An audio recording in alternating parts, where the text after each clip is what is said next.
Chapter 3, page 18. Henry slept a long time. He woke because he couldn't sleep any longer. His body was full.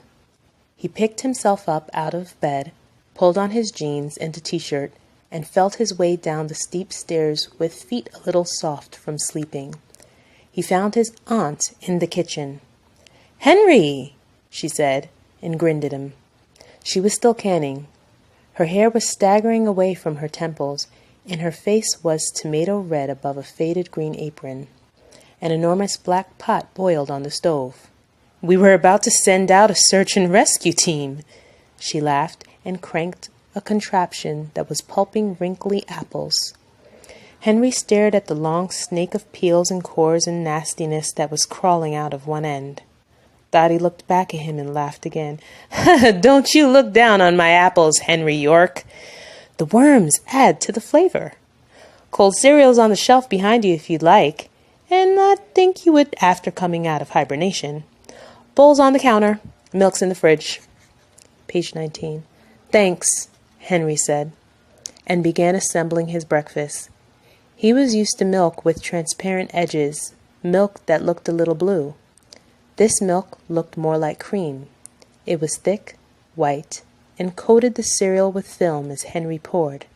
In his mouth, he could feel it clinging to his tongue. His tongue didn't mind. Dottie dumped a bowl of pulped cores into the trash and turned around. "Well, then, Henry York," she said. "When you're finished there, you can rinse out your bowl. Then, unless you want to go back to bed and sleep through another meal, you can head out to the barn. Your uncle wants to talk with you. You should have it yourselves. The girls are off in town for a birthday." She wiped her hands on her apron and turned back to her work. Henry, licking his teeth, walked out of the kitchen through mounds of boots in the mudroom and onto the back porch. The overgrown lawn drifted downhill to the foot of the barn. Beyond the barn, flat fields stretched to the horizon, broken only by irrigation ditches and the occasional dirt road. The rest was all sky. Henry stood and stared blankly at the landscape. At another time, it would have affected him. He would have marveled at the flatness, at the bareness, at how much space could fit into a single view. Instead, page 20, he wandered through his sleep-cobwebbed mind, trying to sort and straighten thoughts just as filmily as his teeth and tongue. Distracted, Henry walked down to the barn. The door was a puzzle. It was a slider, and he couldn't get the metal lever to unlatch. When he did finally succeed in jerking it up, he couldn't persuade the big plank door to plow along its rusty runners. With a slip and a stagger, he got it in the end and walked inside, too curious about the contents of the barn to notice his rust-stained hands. It was bigger inside than he had expected. There were old plank stalls along both sides, a weed-eater, and 3 bicycles dangling from the beams. "Henry, that you down there?" Uncle Frank's voice fell through the ceiling above him. "Come on up. There's a ladder at the end." Henry found the ladder, nailed to the wall and completely vertical. He stepped onto the lowest rung and dry, dirty board and stared up at the ladder shaft, up past 2 levels, up to the underside of the barn's beam ceiling. There had been a ladder on Henry's bunk bed, and that was as high as he'd ever climbed. "Henry?" his uncle yelled. "Yeah, I'm coming, Uncle Frank." "All the way up. I'm in the loft." Henry started climbing. If he fell, there would be an enormous dust cloud where he landed. Would Uncle Frank even hear him? How long would he lie there? What would he look like to Frank from up in the loft? He shivered. As he climbed through the second level, he glanced around. Large pink chalk clouds decorated the floor beside a hopscotch grid. He quickly scrambled up the last couple of rungs and stuck his head through the floor into the loft. "Heya, Henry," Uncle Frank said. He was sitting at the desk, buried in stuff. "You like the climb?" "Sure," Henry said, breathing hard. He came the rest of the way up and stepped off the ladder. Frank smiled. "It goes higher, all the way up to the roost. Climb on up if you like. There's a little door you can throw open, and a shelf that's pretty much pigeon world. You have to be careful. It gets slick if they've been there recently. It's probably the highest elevation in Kansas, not counting the other barns and the silos. There's some big ones around here. Silos? Henry asked, looking toward the roost. Like where they store grain? That's what I mean, Frank said. Now, Henry, I want to tell you something. Your aunt doesn't know about it, and I might not even tell her for a good while. Page 22. But I need to spill the beans to somebody, and here you are. What is it? Henry pulled his eyes down from the roost and looked at his uncle. Frank had a computer on an old buffet, a hutch full of doors and drawers. The monitor sat in the middle, surrounded by mounds of knickknacks, jumbled figurines, small vases, and tools. Henry could see a hatchet handle and a miniature Canadian flag in one pile, a half-model ship in another. Frank leaned back in his chair and curled his lips against his teeth. I got a store on the internet, and I sell things to people all over the world. Been doing it for almost 2 months now, and today I've struck it rich. Frank laughed. I just sold 2 tumbleweeds for $1,500. Who'd buy tumbleweed? Henry asked. That's a lot of money.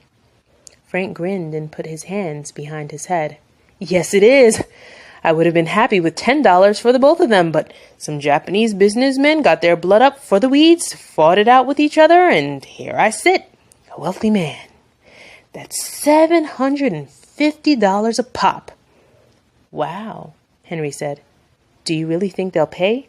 Sure they will. He straightened and slid forward into his chair. Are you busy with something? How about we ride into town for some ice cream and then go picking money? Run and tell your aunt we're going. I'll be in just after I email my new client. Henry didn't ride in the back of the truck this time. He bounced and jostled between the door and the long prong of the stick shift. He was not buckled. He had waited to be told, but now he suspected that wouldn't happen. He cranked his window down and put his arm out and leaned his face into the wind. They were going all the way to the other side of town, his uncle had said, so they had taken the farm roads around rather than driving straight through. Henry's father had given him a book on city planning for Christmas, so he couldn't help thinking of the road as a sort of beltway, a ring road. Only it's gravel, Henry thought, and barely 2 lanes. He stopped thinking about cities and watched the town of Henry slide past to his right. He was thrown against his door and bounced up to the roof as the truck failed to leap a pothole. The window handle dug into his leg, and he hit his head on something.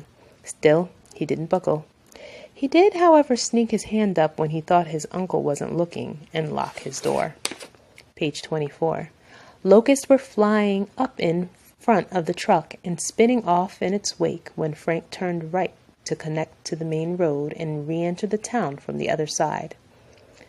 Is that really faster? Henry asked. Nope, Frank said. Just more fun. No point in taking a truck like this down Main Street except when we're headed to the barber shop or closer. The 2 of them began with ice cream at a gas station. Then they pressed their faces on the window of the closed antique shop, squinting at the stacks of wheels in the dusty darkness.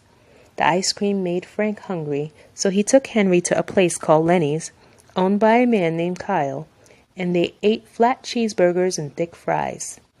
In a town smaller than Henry had first imagined, they managed to dawdle away the afternoon, going from place to place for one reason or other, or no reason at all, until finally they arrived at the city park and the rummage sale run by senior citizens beneath a sagging pavilion. As Henry climbed out of the truck, an old woman in a red vest told him to make sure to spend his money because all of it would go toward the 4th of July fireworks at the football field. Henry didn't have any money, and he wasn't all, page 25, that interested in the rummage sale. He sat down with his back to a pole. Hey, Henry, Frank yelled across 3 rows of tables. You got a glove? A glove? Henry blinked. What do you mean? Baseball glove, Frank said. You got one? Oh, never mind. It's a lefty. Henry sat up. I'm left-handed, he said. But I don't think I want it. I don't really like baseball, which is what many people say when they mean I'm not any good. Well, get over here and try it on. Boy needs a glove. Henry didn't need to try it on. If he had a glove, then someone would want to play catch, and he would have to throw. He wanted to practice before that happened. Still, he stood up and picked his way through the rows of tables until he stood in front of his uncle. The leather was dark and old. Hairline cracks stood out on thick fingers, but the palm was shiny and smooth. Henry slid his hand inside. It fit nicely. "We'll oil it up when we get home." Frank took Henry's gloved hands and held it up to his face. "Smell that leather," he said. "Specially treated with dirt, sweat, and 10,000 catches. An old glove's the best glove. You can't buy history new." Page 26. When they left the rummage sale, Frank stowed a wide-bodied lamp and an incomplete set of encyclopedias in the back of the truck. And Henry was not only the fearful owner of a new baseball glove, but also a knife. It was a lock blade that didn't lock, and it felt strange in his hand. His parents had never prohibited his owning a knife, probably because it had never crossed their minds that he might get one. Henry held the blade open and touched its edge with his finger. "Pretty dull now," Frank said, taking his eyes off the dirt road. "But I'll sharpen it up for you. Daddy's got the sharpest knives I know of. Can't tolerate a dull knife. Anybody half smart keeps their knives sharp." "Does she ever cut herself?" "I'll tell you a little secret, Henry, a secret that everybody knows. It's a dull knife that cuts you." Frank leaned over and slapped Henry's knee.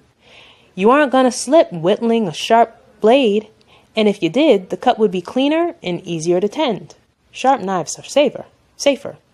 Fact, I'd even recommend you not go carving anything until I get out my kit and pull an edge on that blade." "Okay, Uncle Frank." Henry let go of the blade, and it dropped limply back into the handle. "How come it won't stay open?" Frank drummed his fingers on the wheel. Something or other's busted on the inside. I've had lots of knives like that. Doesn't make much difference unless it comes open in your pocket. I've still got a scar from when one did that. Forgot I had it with me and I slid into second base. Just press your thumb down on the side of the blade when you got it open and you'll be fine. Gets you a much stronger grip, too." "Okay," Henry said. He didn't put the knife back in his pocket. Uncle Frank pulled the truck onto a dirt patch, straddled the ditch, and faded into the field. "Here we are, Henry. Tumbleweeds are like people. They tend to collect at some place out of the wind." "What?" Henry asked. Frank was already getting out of the truck. "It's not just people and weeds," Frank said. "It's everything." He stepped down into the ditch. A trickle of water ran along the bottom and into a culvert. Tangled and muddy, tumbleweed clung to the culvert mouth and rustled around Frank's legs as he moved. He grabbed the matted weeds, lifted them up, and threw a pile onto the gravel shoulder. The bottom of the lump dripped brown water. "You ever wonder, Henry, how bits of dust find each other on the floor?" Frank began kicking the remaining weeds into a mound. "Some part of a blade of grass gets eaten by a cow and dropped out its back end," page 28, "where it dries in the sun and gets trampled. Then some wind picks it up and all of the little bits of nothing much in the world. It comes to your window and it lands on your floor." Henry watched while Frank scrambled out of the ditch and threw the tumble blobs into the back of the truck. "Then," Frank continued, brushing off his hands, "that little bit of dust meets another little bit of dust, only it came off your sweater, which was cut from some sheep in New Zealand, and the two bits grab some of your hair and some other hair that you picked up off your shirt from a booth in a restaurant, and then they get kicked around until they all roll under your bed and hide in the corner." Frank was trying to tie down the weeds with string. "It's the same with people. If they're a little lost, they get blown around until they drop into some shelter or hole or culvert." He snapped off the end of twine and climbed back into the truck. Henry climbed back in beside him. "There are holes like that in cities," he said. "In houses, any place. Holes where the lost things stop." "Like where?" Henry asked. Frank laughed and started the truck. "Like belly buttons, like here, in Cleveland. Henry is on a much smaller scale, so few people drift here, and when they climb out, they end up pushed around until they come to rest someplace else. Henry watched Uncle Frank shift into gear. I was lost once, Frank said, and looked over him. But I'm found now. I'm under the bed. I'm in the same culvert you are. Only, I don't think you're done tumbling. Despite the string Frank had thrown across the truck bed, pairs and clusters of tumbleweed gusted away every few hundred yards as they drove home. That's how rich I am, Frank said, when Henry pointed out one particularly large cluster in the road behind them. Thousands of dollars flying out my truck, and I'm not even going to slow down. If I was halfway smart, I would have bought a tarp. Let's see if I can lose all of them before our turn. He punched the gas. A column of dust, flying gravel, and the occasional bouncing weed followed them all the way home. When they arrived, Frank pulled the truck into the grass and drove across the lawn, around the house, and straight up to the barn. Henry kicked his door open and walked back to where Frank had stood beside the tailgate. There were 4 weeds tangled up in string. Hanging behind the truck, Frank's, page 30, rummaged sail lamp had lost its shade, and the box of encyclopedias had tipped over and spilled its contents against the tailgate. Uncle Frank said. Henry didn't say anything. Sometimes, Henry, I do wish I had a bit more of your Aunt Dottie in me. Grab those weeds and throw them in one of those horse stalls. I'm going to get a tarp and from round back out real quick. You stay here. Don't tell your aunt what we've been doing. Okay, Henry said. Chapter 3, page 18. Henry slept a long time.